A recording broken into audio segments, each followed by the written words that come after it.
18 ஆனந்தமாய் கைகோர்த்து ஆற்றங்கரை படித்துறையில் கூடுவோம். நாம் ஆற்றங்கரை படித்துறையில் கூடுவோம். ஆடி மாதம் 18 ஆனந்தமாய் கைகோர்த்து ஆற்றங்கரை படித்துறையில் கூடுவோம். நாம் ஆற்றங்கரை படித்துறையில் கூடுவோம்.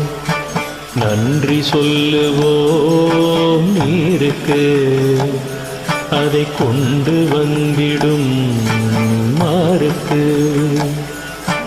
நன்றி சொல்லுவோம்